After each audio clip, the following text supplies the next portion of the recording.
Hello everyone! In today's video, I'll show you how to get activation code in Lloyds Bank account. Now this is how it works. So once you have successfully applied and provided all the requirements needed to open up a bank account in Lloyds Bank, you will now then receive an email or a physical letter depending on your preference that you have set up, creating your account with Lloyds Bank. So as you can see from the official site support, in here you'll have to complete and activate your account by providing your activation ID. This is actually sent out to your email address or through a physical letter. Now your activation code will come along with your activation ID. Then, there you'll be provided a temporary password and a permanent activation ID.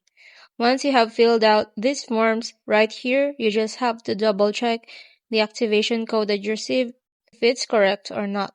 Then you can come back here and enter the activation code without any problem. And that's it. That's how you'll get your Lloyds Bank account activation code. If you found this video helpful, please like and subscribe and follow for more tips. Thank you for watching.